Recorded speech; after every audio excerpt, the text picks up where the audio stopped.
Hello everyone and welcome to my channel The World According to Jaya Ma'am. And first of all, very good evening. How are you all? I hope you will be better. हम लोग chapter 9 तक पढ़ चुके हैं. अब बारी है chapter 10, 11 and 12 की. और आपने देखा होगा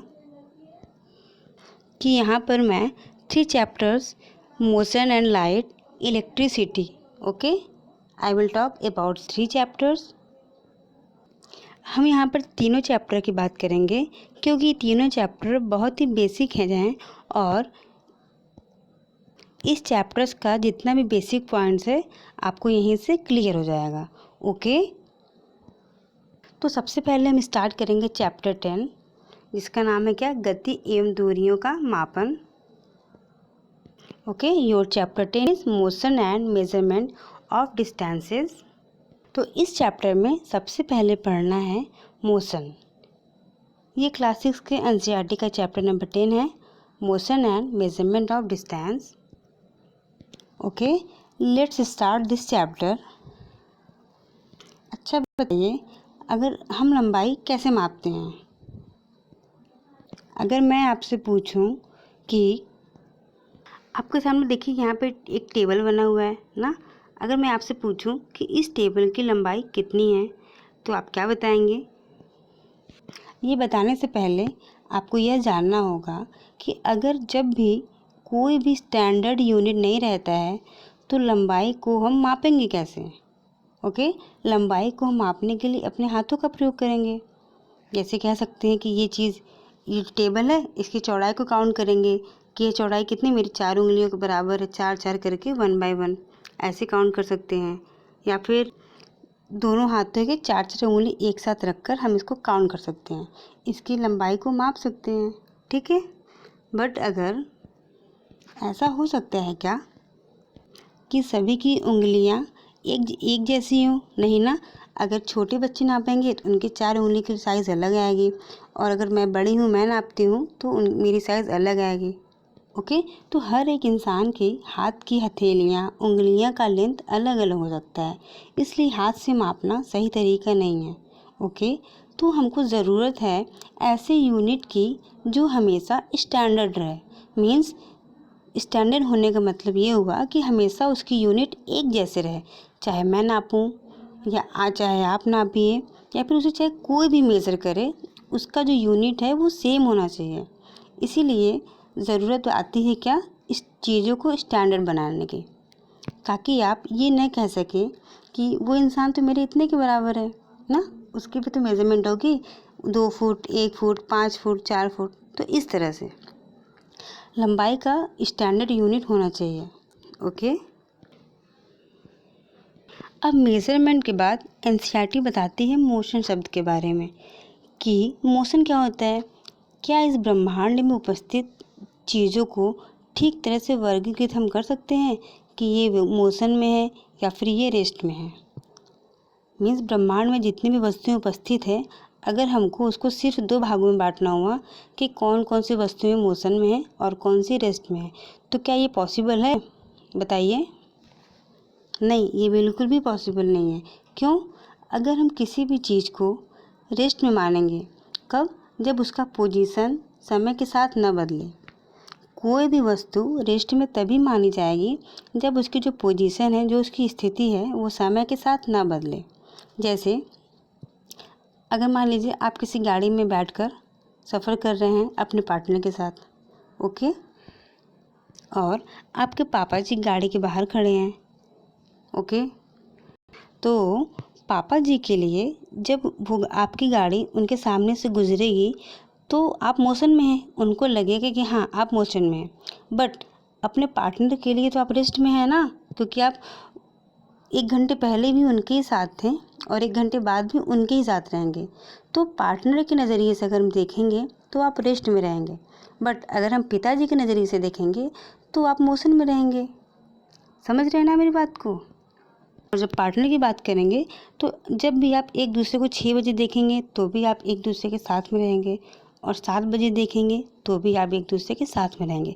इसका मतलब ये हुआ कि पार्टनर के नज़रिए से आप दोनों तो रेस्ट में हैं, बट पिताजी के नज़रिए से आप लोग मोशन में थे। क्यों? क्योंकि पिताजी ने 6 बजे आपको देखा वहाँ से गुजरते हुए और 7 बजे आप उनके सामने नहीं हैं। ठीक है, आई होप अब आपको समझ आ गया होगा। तो इसी तरह से इस दुनिया में कोई भी चीज़ ना तो रेस्ट में है और ना ही मोशन में है।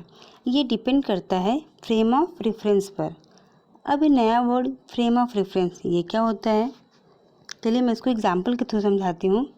जैसे अगर आप उस पार्टिकुलर जगह को फ्रेम ऑफ रेफरेंस मानेंगे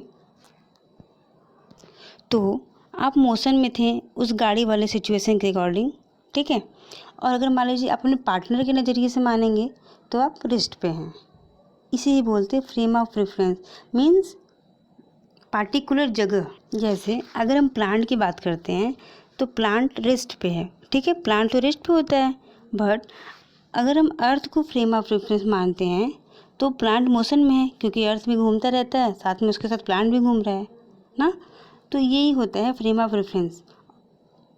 ओके, तो ये बात अच्छे से समझिएगा कि इस दुनिया में कोई भी चीज़ ना तो रेस्ट में है और ना ही मोशन में। ये देखने वाले के नज़रिए पर डिपेंड करता है। ओके, तो मोशन और रेस्ट डिपेंड करता है एक फिक्स पॉइंट पर, जिसे बोलते हैं रेफरेंस पॉइंट। ओके, इसी चीज़ को बहुत डिटेल्स में यहाँ पे समझाया गया है। चलिए अब हम आते हैं इस चैप्टर की समरी पर। ओके, क्योंकि यहाँ पर ज़्यादा कुछ डिटेल समझने के लिए है नहीं। ओके,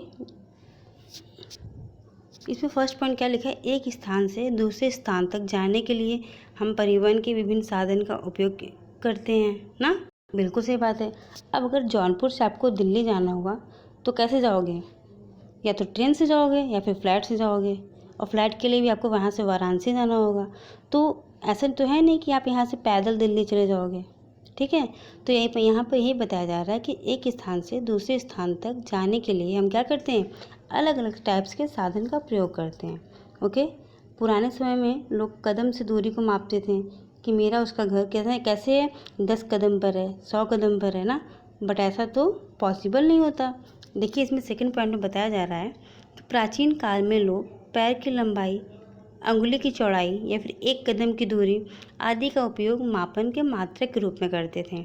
इससे उलझनें होती थीं तथा इसीलिए किसी भी एक समान मापन प्रणाली को विकसित करने की आवश्यकता हुई, और अब हम मात्रकों की अंतर्राष्ट्रीय प्रणाली SI का उपयोग करते हैं। ठीक, और इसे हम पूरे वर्ल्ड में मान्यता प्राप्त है। इसको किसको?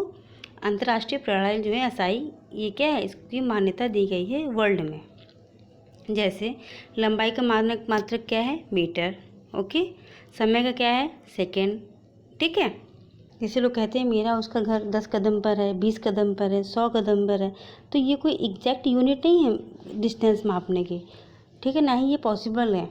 ओके, तो आपको ये नहीं बताना पड़े, आपको अब ये बताना पड़ेगा कि मेरा उसका घर इतने मीटर पर है या फिर इतने सेंटीमीटर पर है ना, क्योंकि मीटर सेंटीमीटर ये सारे क्या हैं? ये स्टैंडर्ड यूनिट में आते हैं, ना कि ये कदम या फिर उंगली से नापना, ये सब क्या है?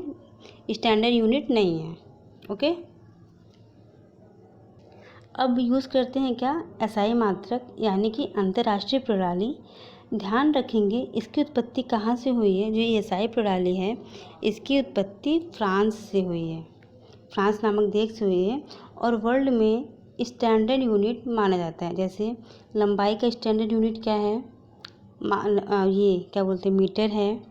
ओके, जैसे ये आपको क्या दिख रहा है फिगर में? एक स्नेक दिख रहा है ना, दिख रहा है कि नहीं? यस, और जो स्नेक होता है वो कैसे चलता है? सीधी रेखा में चलता है। ओके, तो जब कोई भी ऑब्जेक्ट सीधी रेखा में चलता है तो उसे क्या बोलते हैं? रेखीय गति या फिर रेक्टिलिनियर मोशन। ओके, जैसे एग्जांपल में देखिए ट्रेन भी है, ट्रेन पटरी पर सीधी रेखा में चलती है ना, एकदम ऐसा तो नहीं जिगजैग मोशन में लेफ्ट राइट मुड़ती है, नहीं, ट्रेन हमेशा कहाँ चलती है? सीधी रेखा पर चलती है। तो ट्रेन भी किसका एग्जाम्पल है? रेक्टिलिनियर मोशन का। ओके, अब देखिए ये कैसा फिगर आपको दिख रहा है? ये सर्किल टाइप का दिख रहा है ना। जो ब्लू डॉट है, ब्लू डॉट को अगर हम क्लॉकवाइज घुमाएंगे तो मेरी घड़ी भी इस तरह से ही कुछ चलती है, ऐसे गोली गोली होती है ना, उसकी जो नीडल होती है वो ऐसे चलती है सर्कुलर मोशन में, बिल्कुल गोल गोल। तो इसे हम क्या बोलते हैं? Circular motion. ओके, क्लास 6 में केवल सर्कुलर मोशन की बात की गई है, रोटेशनल मोशन की नहीं। और सर्कुलर मोशन क्या होता है? जब कोई भी वस्तु वृत्तीय पथ पर चलता है तो उसे बोलते हैं क्या? Circular motion. ओके, देखिए यहाँ पे पॉइंट में दिया गया कि वर्तुल गति में कोई वस्तु इस प्रकार गति करती है कि उस वस्तु की किसी नियत बिंदु से दूरी समान होती है। मीन्स ये बात कर रहा है वृत्तीय गति की। ओके, अब देखिए ये आपको क्या दिख रहा है? ये एक पहिया दिख रहा है ना, साइकिल का जैसे मान लीजिए। तो इस टाइप के जो मोशन होता है उसे हम बोलते हैं रोटेशनल मोशन। रोटेशनल मोशन ये भी एक प्रकार का सर्कुलर मोशन ही है, बट फ़र्क यहाँ पर सिर्फ इतना है कि यहाँ बीच पर एक फिक्स एक्सिस होता है। जैसे देखिए यहाँ पर डॉटेड करके शो किया गया है। फिक्स क्या है? ये एक्सिस है।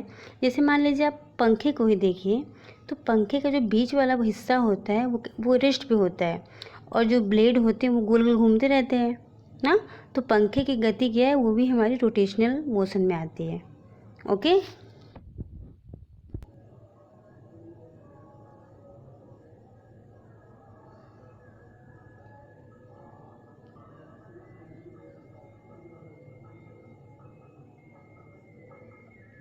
ओके।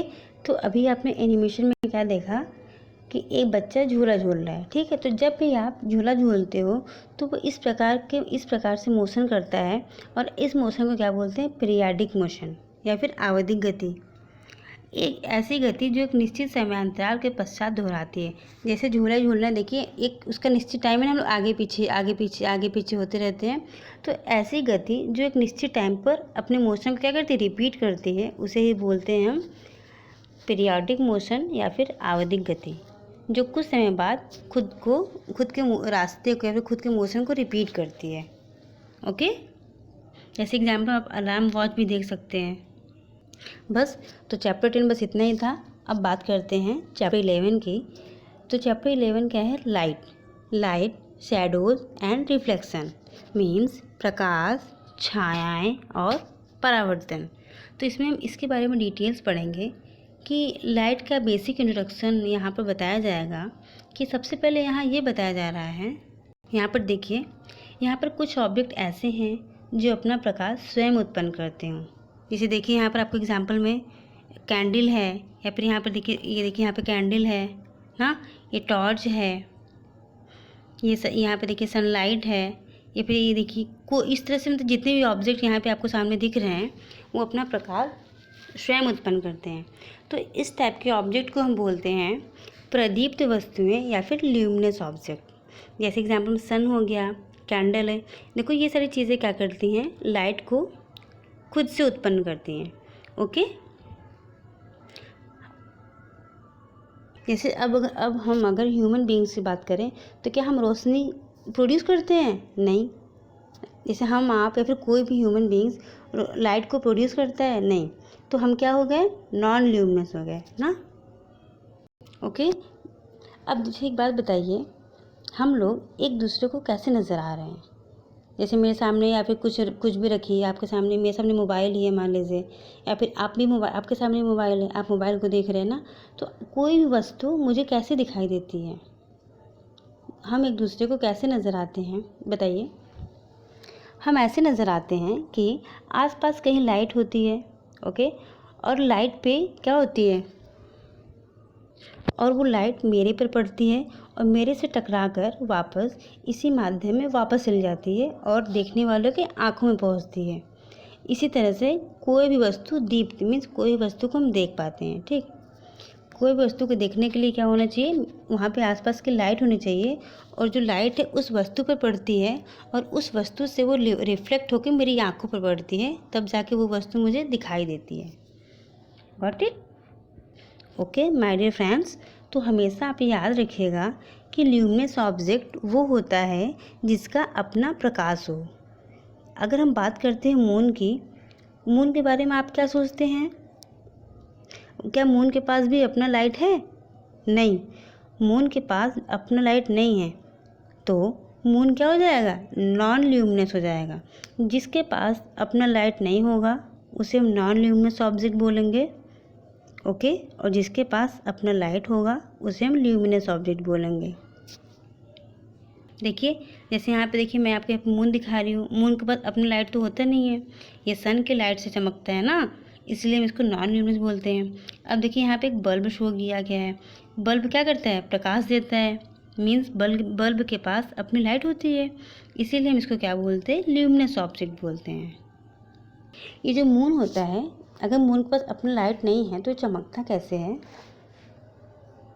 इन सिंपल बात करें, मून जो चमकता है वो कहीं न कहीं लाइट को रिफ्लेक्ट करके ही चमकता है। ओके, इसके पास अपना खुद का लाइट नहीं है।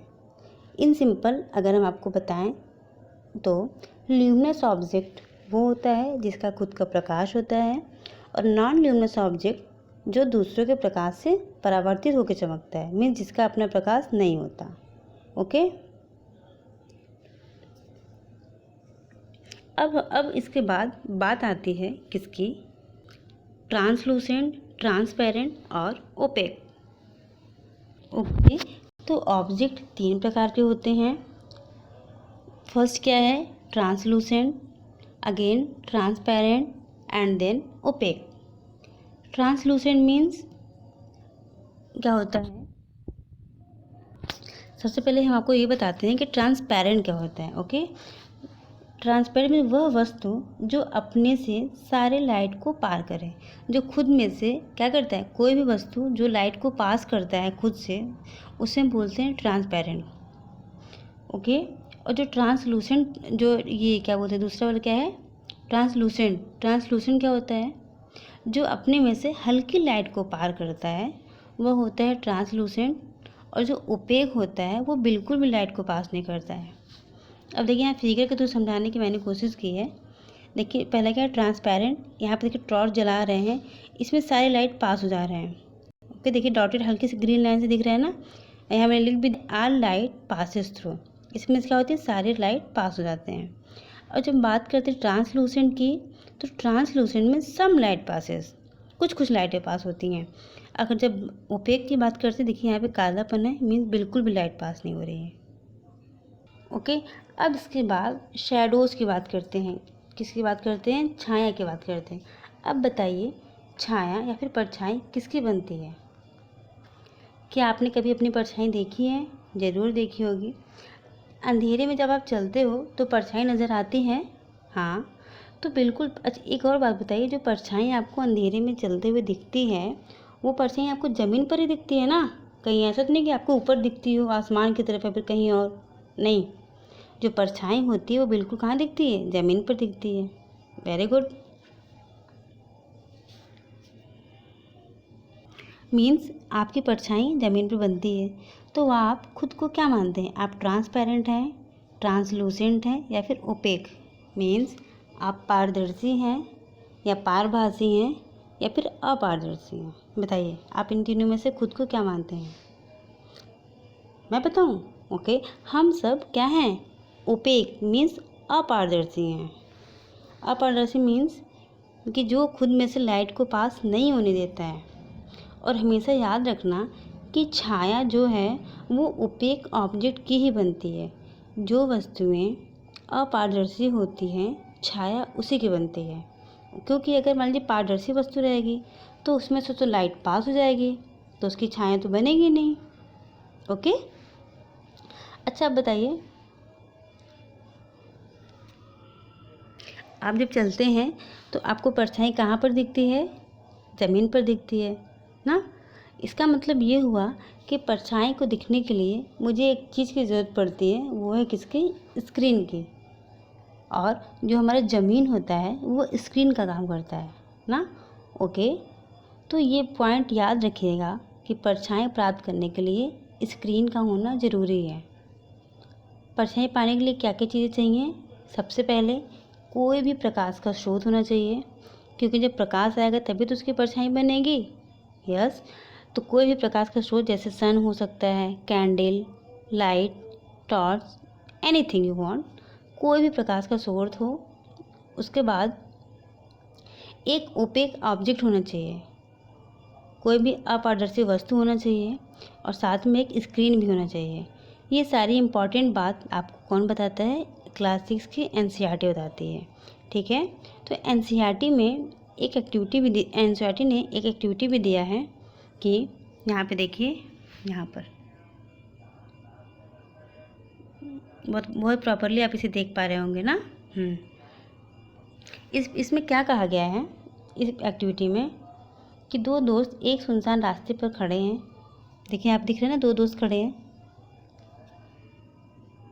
और दो दोस्त एक क्या सुनसान रास्ते पर जाइए और एक कार्डबोर्ड लेकर परछाई देखने की ट्राई कीजिए। कैसे? जब आप कार्डबोर्ड को, जैसे देखिए बच्ची पकड़ी है इस तरह से, आप जब एक कार्डबोर्ड को इस तरह से पकड़ेंगे तो क्या होगा? तो परछाई बहुत ही क्लियर नज़र आएगी। देखिए, आपको यहाँ पे दिख रहा होगा ना, ये इस बच्ची ने कार्डबोर्ड को पकड़ा है और दूसरी बच्ची ने यहाँ पे क्या किया? टॉर्च को जलाया है। और बीच में जो ये लड़का खड़ा है, ये हमारा ओपेक ऑब्जेक्ट का काम कर रहा है। ये लड़की टॉर्च जला रही है। अब देखिए, बीच में अपारदर्शी वस्तु आई तो इसकी परछाई कहाँ पर बन गई? एक स्क्रीन पर बनी। वो स्क्रीन कौन सी है? कार्डबोर्ड है। ओके। तो यहाँ पर यही बताया जा रहा है कि आप इस तरह से जब पकड़ेंगे तो आपको जो परछाई है बहुत ही क्लियरली नज़र आएगी। Okay. Shadow is obtained only on A screen. जो परछाई होती है वो केवल स्क्रीन पर ही मिल सकती है।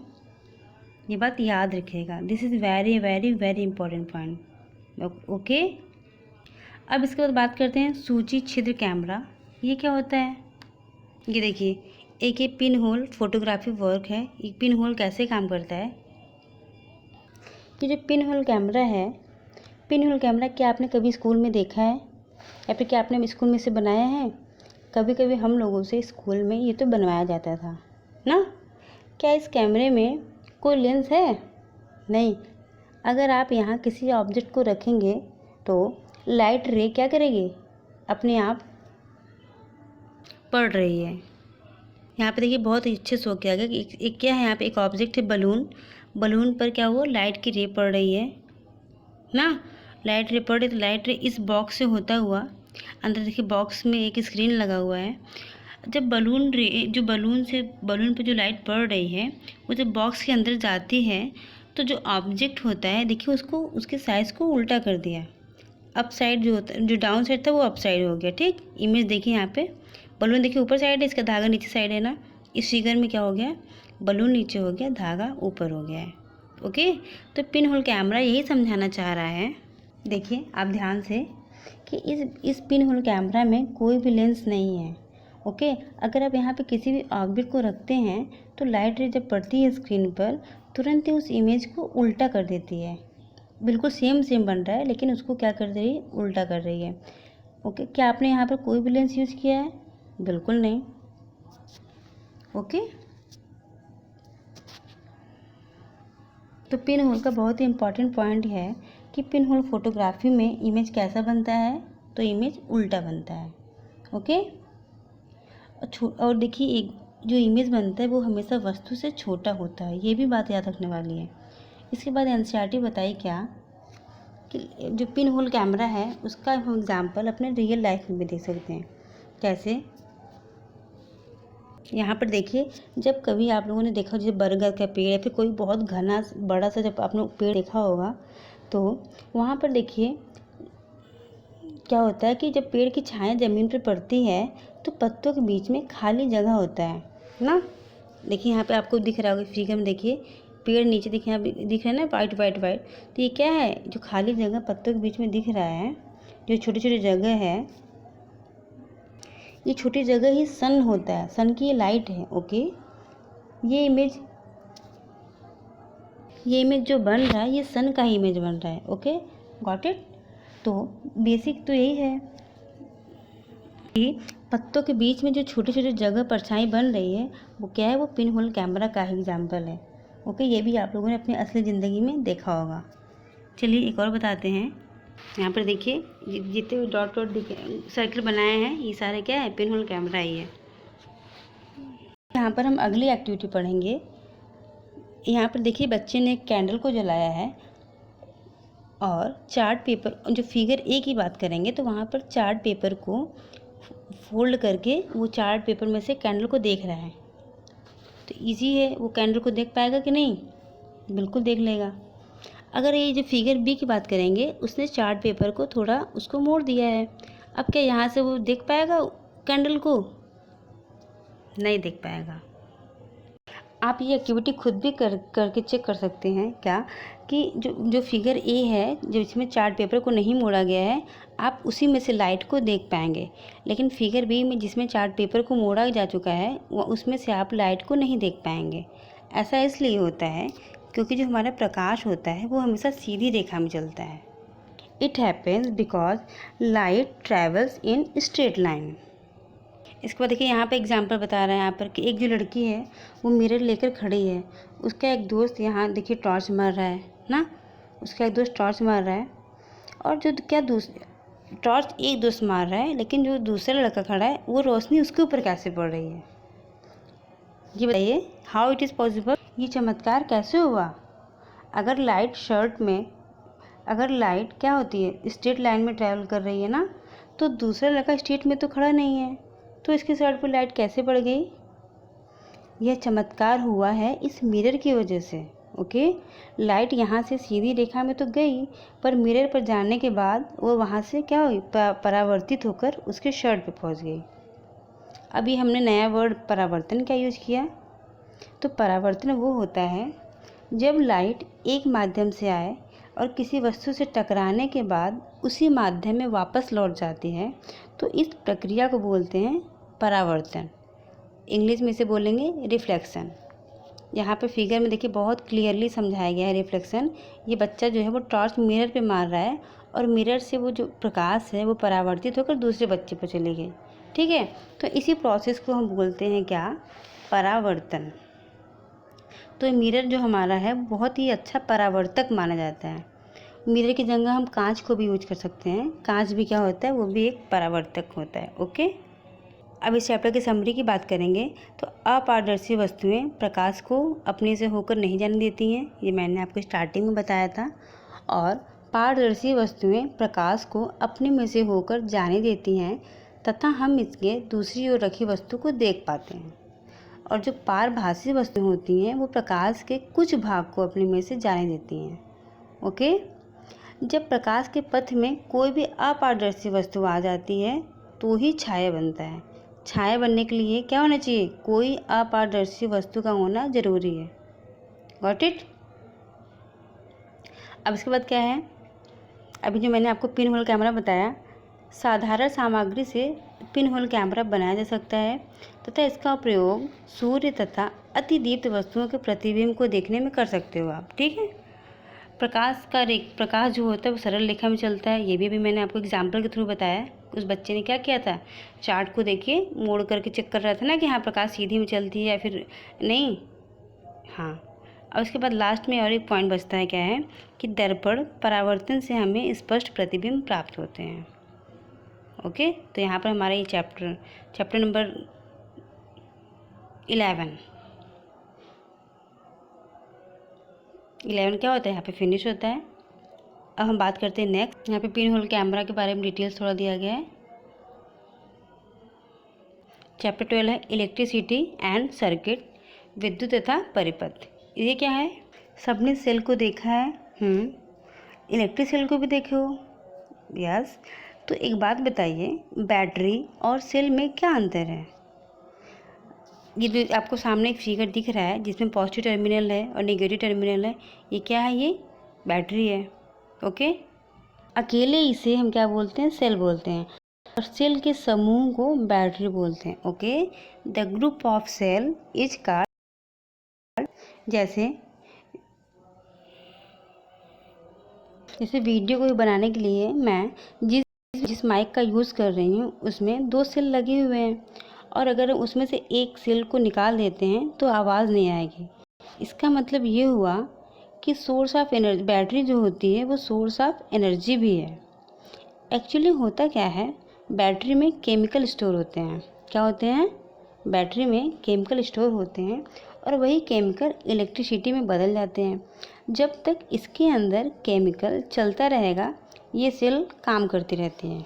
ओके, और आप देखते क्या हैं कि कुछ टाइम बाद या फिर 2-4 महीने 6 महीने, वो इसके यूज़ पे डिपेंड करता है कि कुछ समय बाद क्या होता है, बैटरी आपकी डेड हो जाती है और वर्क नहीं करता। ऐसा होता है ना? हाँ। तो ऐसा क्यों होता है? बैटरी आपकी डेड क्यों हो जाती है? बैटरी आपकी डेड इसलिए हो जाती है क्योंकि जब उसके अंदर का जो केमिकल है वो ख़त्म हो गया है, तो बैटरी कहाँ से काम करेगा? जैसे मान लीजिए अगर मैं आपको खाना नहीं देती हूँ और बोलूँगी जाओ 10 किलोमीटर रन करो, तो कैसे करोगे? उसी तरह सेम प्रोसेस बैटरी का भी है। ओके, जब बैटरी के अंदर केमिकल ख़त्म हो जाता है तो वो वर्क करना बंद कर देती है। ये क्या है? ये बल्ब है। क्या है? ये बल्ब है। आप इस बल्ब को ध्यान से देखिए। आपने बल्ब को ध्यान से देखा है तो देखिए यहाँ पे, देखिए बहुत पतली सी तार आपको दिख रही होगी। आई थिंक यहाँ पे तो विजिबल भी नहीं है। रुकिए मैं आपको बुक से दिखाने की कोशिश करती हूँ। यहाँ पर देखिए, ये आपके एनसीईआरटी बुक में ये बल्ब के बीच में जो तंतु लिखा हुआ पोर्शन दिख रहा है, पतला सा जो तार है, वो क्या है? हम इसी तार की बात करेंगे सबसे पहले, क्योंकि ये सबसे इम्पॉर्टेंट पॉइंट है। यहाँ देखिए 2 मोटी तार है, बीच में पतली तार है ना, जहाँ जिसको एरो से मैंने लिखा है फिलामेंट। तो इसे क्या कहते हैं? फिलामेंट कहते हैं। ठीक है, ये टंगस्टन का बना होता है। तो यहाँ पे क्वेश्चन ये होता है कि जो फिलामेंट होता है वो टंगस्टन का क्यों बना होता है? बल्ब का फिलामेंट टंगस्टन का इसलिए बना होता है क्योंकि इसका जो गलनांक होता है वो बहुत हाई होता है। तो हमें हाई गलनांक वाले टंगस्टन को लगाने की ज़रूरत क्या है? ये भी क्वेश्चन है। This is very good question. Okay, तो सबसे पहले आप ये जान लीजिए कि बल्ब में ये जो फिलामेंट होता है वो टंगस्टन का बना होता है, और टंगस्टन का इसलिए बना होता है क्योंकि इसका जो गलनांक होता है वो बहुत ही हाई होता है। जब बल्ब जलता है तो लाइट के साथ वो हीट भी देता है। ठीक है, अगर आप खुद ही टच करिए, जैसे अगर आप थोड़ी देर तक जले हुए बल्ब को हल्का सा भी टच करोगे तो वो गर्म रहता है ना। इसी तो इसका मतलब यही हुआ कि लाइट के साथ बल्ब क्या करता है? हीट भी देता है। अगर मान लीजिए इस फिलामेंट का मेल्टिंग पॉइंट कम होता तो क्या होगा? फिलामेंट तुरंत गल जाएगा। इसीलिए हम हाई मेल्टिंग पॉइंट वाला फिलामेंट यूज़ करते हैं। Okay, very good. अब इसके बाद आता क्या है कि बल्ब के अंदर गैसेस भी होती हैं, लेकिन बल्ब के अंदर कैसी गैस होती हैं? इनर्ट गैसेस, मीन्स अक्रिय गैसें होती हैं, जैसे आर्गन हो गया। ये गैसें किसी भी तरह का कोई रिएक्शन नहीं करती हैं। ओके, यहाँ पर देखिए बैटरी और बल्ब को साथ में शो किया गया है। इस फिगर में आपको फिलामेंट आई थिंक थोड़ा क्लियर दिख रहा है। देखिए यहाँ पे ये वाला पतला वाला जो तार दिख रहा है ना, यही हमारा क्या है? यही फिलामेंट है। और ये देखिए मोटा मोटा तार दिख रहा है, ये क्या है? वायर है। अब यहाँ पर देखिए, यहाँ एक बल्ब क्या हो रहा है? ग्लो कर रहा है। जो बी वाला बल्ब है वो क्या हो रहा है? ग्लो कर रहा है, मीन्स बल्ब जल रहा है। यहाँ पे ये बल्ब जल क्यों रहा है? जो बी वाला बल्ब है, ये वाला, ये देखिए ये प्रॉपरली क्या हो रहा है? ग्लो कर रहा है। क्यों? क्योंकि जो इसका सर्किट है वो पूरा है। इसका सर्किट क्या है? कंप्लीट है। यहाँ बल्ब ग्लो कर रहा है क्योंकि वायर क्या है? प्रॉपरली कनेक्टेड है। और यहाँ पर इस बगल वाली बल्ब की बात कर रहे हैं, देखिए यहाँ पर बल्ब क्या है? पूरी तरह बल्ब ग्लो ही नहीं कर रहा है, क्योंकि यहाँ पर देखिए गैपिंग दिखाया गया है। यहाँ पर वायर पूरी तरह इस प्लस वाले टर्मिनल से कनेक्ट नहीं है, इसका मतलब ये सर्किट पूरा नहीं है, इसीलिए ये बल्ब ग्लो नहीं कर रहा है। इससे आप फिजिक्स में पढ़ते क्या हो कि सर्किट कंप्लीट है और सर्किट इनकम्प्लीट है। तो ए वाली सर्किट जो वो इनकम्प्लीट है, इसीलिए बल्ब नहीं जल रहा है। और देखिए बी वाला सर्किट क्या है? सर्किट जो है वो कंप्लीट है, इसीलिए बल्ब जल रहा है। अब यहाँ पर देखिए 2 डायग्राम दिखाए गए हैं। एक चीज़ को नोटिस करना है यहाँ पर ये है कि ये बैटरी मीन्स, यहाँ किसी भी बैटरी का मीन्स क्या है? यहाँ से किसी भी तरह की ऊर्जा आ रही है। अब यहाँ देखो, यहाँ बैटरी है ना प्लस माइनस, इसका मीन्स यहाँ से क्या हो रहा है? ऊर्जा आ रही है। कैसी ऊर्जा? इस फिगर में देखिए यहाँ पर क्या है? पूरा रास्ता कंप्लीट है ना। तो अगर देखिए जब पूरा रास्ता कंप्लीट है तो ये सर्किट क्लोज्ड हो गया। क्लोज दिख रहा है ना पूरी तरह से, देखिए रेड लाइन, इधर लाइन, ये सर्किट पूरी तरह से क्लोज है। ओके, जब सर्किट क्लोज है इसका मतलब बल्ब क्या है? ग्लो करेगा। ओके, अब इसकी बात करेंगे दूसरे बल्ब की। यहाँ पर देखिए ये स्विच ऑन है, इसका मतलब ये सर्किट क्या है, पूरी तरह से क्लोज नहीं है। यहाँ पर ध्यान रखने की बात बस इतनी है कि अगर स्विच ऑन रहेगा, जैसे आप मान लीजिए आपको पंखा चलाना है, स्विच को ऑन करेंगे, जैसे स्विच ऑन करेंगे तो सर्किट क्या हो जाएगा, इस तरह से बंद हो जाएगा, आपका पंखा हो जाए बल्ब वो जलने लगेगा। ठीक, अब आपको बल्ब की ज़रूरत नहीं है, आपको बल्ब को क्या करना है, बंद करना है। तो यहाँ पे देखिए स्विच ऑफ करेंगे ना, जैसे स्विच ऑफ करेंगे तो सर्किट क्या हो जाएगा, ओपन हो जाएगा, और बल्ब हो या फिर पंखा हो वो बंद हो जाएगा। ठीक है, तो यहाँ पर ये दोनों का वर्क अपोजिट है कि स्विच ऑन करने पर सर्किट बंद हो जाएगा और पंखा चलने लगेगा, लेकिन जब स्विच ऑफ करेंगे तो सर्किट ऐसे क्लोज हो जाएगा और पंखा बंद हो जाएगा। पंखा हो चाहे बल्ब हो, कोई भी इलेक्ट्रिक हो। यहाँ पर देखिए ओपन सर्किट मीन्स खुला विद्युत परिपथ है। खुला कब होगा, जब स्विच ऑफ होगा। अगर स्विच ऑन है तो क्या हो जाएगा, विद्युत परिपथ बंद हो जाएगा। ये मैंने आपको अभी समझा दिया है। इसके बाद आपको बात करना है electric conductor and electric insulator.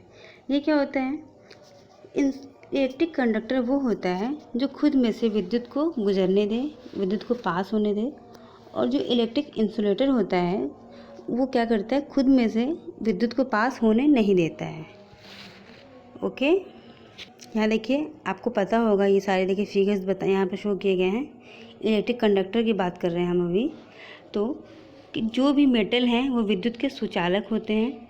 Means electricity वास्तव में है क्या, हम कह सकते हैं जब चार्ज मोशन में आता है तो हम कह सकते हैं कि वो इलेक्ट्रिसिटी बना सकता है। मीन्स क्या आप जानते हैं एक फार्मूला, ये वाला फार्मूला जानते हैं ना, I=Q/T। यहाँ पे क्या है ये मैं बताती हूँ, आपको समझाने की कोशिश करती हूँ। इसका मतलब है rate of flow of change, rate of flow of charge is called current. Means किस दर पर चार्ज जो है गति कर रहा है, किस दर पर, मीन्स एक सेकेंड में कितना चार्ज गति कर रहा है, उसे ही हम बोलते हैं करंट। ओके, जैसे हम सब ने नाम सुना है सोडियम। सोडियम एक धातु है, उसको हम Na से रिप्रेजेंट करते हैं ना। सोडियम धातु जो है उसको हम Na से रिप्रेजेंट करते हैं, और जो सोडियम है उसका एटॉमिक नंबर कितना है, 11 है। ओके, तो 11 का हम जब भी इसका इलेक्ट्रॉनिक कॉन्फ़िगरेशन करेंगे तो 281 आएगा। Got it. इसका मतलब ये हुआ कि जो 1 है इसके पास अभी एक फ्री इलेक्ट्रॉन है, और जहाँ पर भी फ्री इलेक्ट्रॉन होते हैं वो आसानी से फ्लो करते हैं। इसीलिए हम कहते हैं क्या, metals are good conductor of electricity. क्यों कहते हैं, उसका रीज़न बस यही है कि जितने भी मेटल्स होते हैं सबके पास फ्री इलेक्ट्रॉन होते हैं, और इसीलिए वो जितने भी मेटल होते हैं वो गुड कंडक्टर होते हैं इलेक्ट्रिसिटी के। और जितने नॉन मेटल होते हैं वो विद्युत के कुचालक होते हैं। मीन्स वो लोग इंसुलेटर होते हैं। क्यों, क्योंकि इनके पास फ्री इलेक्ट्रॉन होते ही नहीं है। जैसे अभी हम बात करते हैं अगर क्लोरीन की, तो क्लोरीन जो होता है उसका देखिए एटॉमिक नंबर कितना होता है, 17 होता है। इसका जब हम इलेक्ट्रॉनिक कॉन्फ़िगरेशन करेंगे तो 287 आएगा। ठीक, अब देखिए इसके पास 7 है, इसके आउटर सेल में 7 इलेक्ट्रॉन है, इसको तो खुद ही एक चाहिए कि एक मिल जाए और मैं अपना अष्टक पूरा कर लूँ। इसीलिए जितने भी नॉन मेटल्स होते हैं वो लोग इंसुलेटर होते हैं। Means bad conductor of electricity होते हैं। ओके, आपने देखा होगा अपने घरों में कि घरों में जो भी तार यूज़ की जाती हैं वो कॉपर की होती हैं या फिर जिंक की होती हैं, क्योंकि कॉपर और जिंक दोनों ही मेटल हैं और वो अच्छे से आपके पूरे घर में इलेक्ट्रिसिटी का सप्लाई करेंगे। इसीलिए एक दूसरे से ये एक जगह से दूसरी जगह पर ईजिली क्या कर सकते हैं, विद्युत का संचार करेंगे। बट अगर प्रॉब्लम यहाँ पर ये है, उस तार को अगर आप छूओगे तो क्या होगा, उड़ जाओगे। इसीलिए उस तार के ऊपर क्या करते हैं, एक कोटिंग होती है। किसकी वो कोटिंग की जाती है, प्लास्टिक की। या तो वो कोटिंग प्लास्टिक की होती है या फिर वो पीवीसी की होती है। ये क्या होता है, ये सब इंसुलेटर होते हैं। इसको मीन्स उस तार के ऊपर जब कोटिंग कर दी जाती है और उस टाइम आप तार को छुएंगे तो ऊपर नहीं जाएंगे, तो आप उड़ेंगे नहीं। लेकिन बिना कोटिंग वाले तार को छुएंगे तो उड़ने का डर रहेगा। उड़ने का मतलब समझ रहे हैं ना, यस। तो यहाँ पर देखिए कुछ एग्जांपल दिए गए हैं, जैसे इलेक्ट्रिक कंडक्टर मीन्स जैसे कौन कौन से हैं, स्टील है, सिल्वर, गोल्ड, सी वाटर हो गया, कॉपर, ये सारे क्या हैं, मेटल्स हैं, और ये सारे के सारे इलेक्ट्रिक क्या हैं, कंडक्टर हैं। और जब इलेक्ट्रिक इंसुलेटर की बात करते हैं, जैसे लकड़ी है, ग्लास है, रबर, ऑयल, प्लास्टिक, ये सब चीज़ें क्या हैं, इलेक्ट्रिक इंसुलेटर हैं। तो यहाँ पे चैप्टर आपको ये वाला चैप्टर ही फिनिश होता है, बाकी और ज़्यादा कुछ डिटेल्स इसमें है नहीं। एक बार इसकी समरी आपको समझाने की कोशिश कर देते हैं। विद्युत सेल क्या होता है, विद्युत का ही एक स्रोत होता है। विद्युत सेल में 2 टर्मिनल होते हैं, एक पॉजिटिव और एक निगेटिव। विद्युत बल्ब में एक फिलामेंट होता है जो टर्मिनल से जुड़ा हुआ होता है। विद्युत धारा को प्रवाहित होने पर ही विद्युत बल्ब क्या होता है, जलता है। ओके।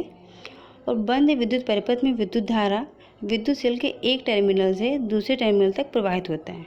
मीन्स भाई जब क्लोज परिपथ रहेगा तभी विद्युत धारा प्रवाहित होगा और तभी आपका फैन या फिर लाइट ऑन होगा। स्विच क्या है, एक सरल युक्ति है जो विद्युत धारा के प्रवाह को रोकना या आरंभ करने के लिए काम आता है। और देखिए जिन पदार्थों से विद्युत प्रवाहित होता है वो विद्युत चालक होता है, मीन्स कंडक्टर, और जिनसे विद्युत प्रवाहित नहीं होता है वो होता है क्या, insulator. Okay, thank you very very much for watching. I think ये चैप्टर आपको बहुत ही अच्छे समझ में आया होगा। ओके, ये तीनों चैप्टर बहुत ही बेसिक और इम्पॉर्टेंट्स हैं। इसके बाद हम लोग आगे भी 7th की, 8th की, 9th की, 10th तक की सारी NCERT को ख़त्म करेंगे। तो उसके लिए मेरा बेस जानना ज़रूरी, बताना आपको ज़रूरी था, इसलिए मैंने बेसिक से स्टार्ट किया। Thank you for watching. Like, subscribe and share my channel. My channel is The World According to JMM. Bye.